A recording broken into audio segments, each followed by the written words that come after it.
Baik, Masya Allah. Kalau masalah apa yang Ibunda tanyakan, ini sebenarnya bukan hanya pertanyaan Ibunda, ini pertanyaan kita semua. PR untuk kita semua bagaimana bisa istiqomah. Memang yang namanya istiqomah itu berat. Karena pahala istiqomah itu luar biasa. Maka dikatakan oleh ulama, al-istiqomah afdalu min alfi karomah. Keistiqomahan itu lebih bagus daripada orang punya 1000 keramat. Punya 1000 keramat, bisa terbang, bisa ngerayap, bisa menghilang. Itu tidak lebih utama daripada keistiqomahan. Jadi istiqomah itu adalah puncak kemuliaan. Di saat kita bisa istiqomah dalam kebaikan, di saat istiqomah dalam ibadah-ibadah yang kita lakukan, dalam zikir-zikir yang kita baca, dalam Quran yang kita lantunkan, dalam menjaga kemaksiatan, istiqomah ya itu adalah luar biasa. Dan yang paling penting untuk bisa menjaga istiqomah adalah kita minta kepada Allah, karena Allah lah yang bisa membolak-balikan hati kita. Iman kita tuh benar kata Ibunda tadi, naik turun. Ada saat kita semangat banget, ada saat kita tuh ngedrop. Apalagi perempuan tuh lebih banyak ngedropnya, karena kita ada masa-masa cuti tuh, masa head. Mungkin para Ibunda bisa ngerasa ya, kalau lagi head Masya Allah kadang malesnya, Masya Allah, minta ampun. Padahal kalau lagi sholat kita punya zikir-zikir, tapi kalau head tuh banyak teledornya. Memang begitu kadang. Sehingga subhanallah, makanya paling penting itu untuk bisa menjaga istiqomah, minta sama Allah, doa kepada Allah, kita minta perlindungan kepada Allah, kita minta pertolongan Allah SWT agar Allah berikan kepada kita keistiqomahan. Lalu termasuk juga untuk menjaga istiqomah itu apa? Perkumpulan yang baik. Berkumpul dengan orang-orang yang baik itu akan bisa memotivasi kita untuk bisa istiqomah. Karena di saat kita kendor, ada teman yang baik yang akan mengingatkan kita untuk semangat lagi. Jadi perkumpulan yang baik itu akan mendukung. Makanya termasuk mengadakan kegiatan-kegiatan seperti one day one juice. Setelah itu termasuk juga satu hal yang baik. Karena dengan seperti itu tuh kita dipacu. Karena biasa kalau ngandalin baca Quran sendiri males. Tapi kalau di saat ada tuntutan seperti itu kita jadi semangat. Ya, jadi memang kadang perlu teman-teman yang baik, perkumpulan yang baik itu sangat mendukung. Termasuk teman yang baik di sini adalah termasuk pasangan yang baik, suami yang baik. Kalau kita kendor dia juga bisa mengingatkan kita. Anak-anak yang baik yang sekiranya di saat kita kendor mereka bisa mengingatkan kita. Nah, itu penting sekali untuk kita bangun. Karena kadang ya seperti itu, kita kadang kalau gandalin diri kita sendiri itu berat. Tapi dengan adanya lingkungan yang baik, orang yang baik di sekitar kita itu akan memotivasi kita untuk terus bisa baik.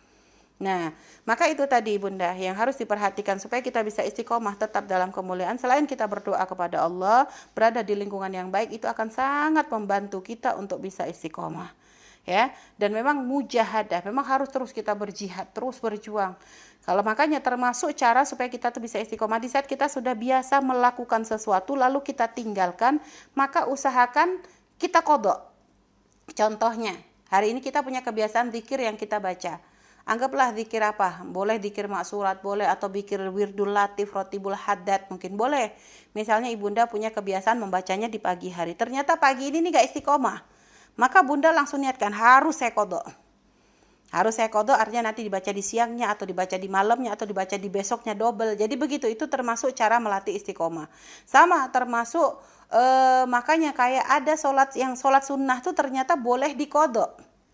Jadi contoh, Bunda bangun kesiangan, padahal biasa Bunda itu melaksanakan sholat witir, misalnya begitu. Karena kalau sholat witir kan waktunya tertentu, hanya setelah isya sampai menjelang sampai subuh, sampai adzan subuh kan selesai. Nah, kalau sholat hajat istikharah apa kan bisa boleh siang, boleh malam, hanya yang penting jangan di waktu yang diharamkan. Ini masalah sholat witir. Nah, ternyata Bunda bangun kesiangan, baru masuk kamar mandi, udah adzan, akhirnya sholat witir tertinggal.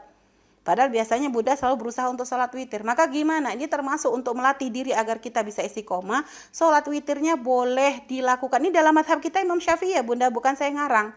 Jadi ini boleh dilakukan sholat witirnya setelah azan subuh pun masih diperkenankan. Jadi setelah azan subuh masih diperkenankan. Jadi itu namanya qadha sunnah. Tapi dengan tujuan apa? Agar kita tidak terbiasa meninggalkan kebaikan yang kita lakukan. Walaupun itu masalah sunnah.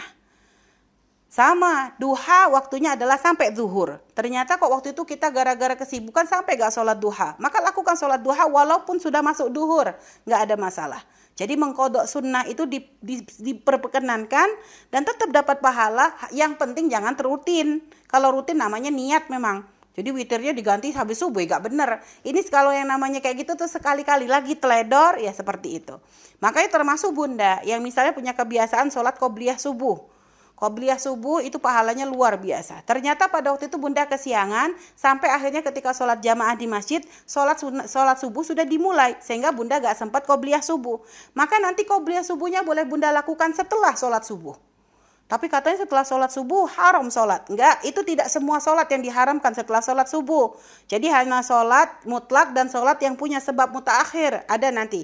Cuma ini kalau dijelaskan panjang lagi. Sholat mutaakhir itu sholat yang sebabnya terakhir. Seperti sholat hajat, sholat istikhoroh, atau sholat istisqa, itu yang tidak boleh habis subuh. Tapi kalau mengqadha qobliyah subuh, kita laksanakan setelah subuh, itu diperkenankan bunda.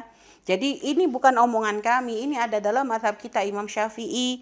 Jadi boleh kita mengqadha sholat sunnah, supaya apa? Agar kita terbiasa istiqomah, agar kita tidak terbiasa meninggalkan perkara-perkara yang sudah kita rutin kita lakukan. Jadi seperti itu termasuk solusi untuk menjaga keistiqomahan dalam beribadah. Sama kalau ternyata bunda punya kebiasaan membaca Quran 1 juz. Ternyata hari ini bunda gak selesai 1 juz, maka qadha. Jadi besok harus double juz, 2 juz gitu. Sebagai hukuman, karena kemarin saya 1 juz telah tidak membaca. Ini juga termasuk untuk melatih keistiqomahan. Jadi ibaratnya seperti itu bunda ya. Jadi melatih istiqomah memang butuh jihad mujahadah, butuh kesungguhan. Jadi kita pahami bahwa keutamaan itu ada ketika kita mampu istiqomah, maka insya Allah dengan pemahaman itu akan menjadikan kita terus termotivasi untuk terus bisa menjaga ibadah-ibadah kita. Wallahu a'lam bishawab.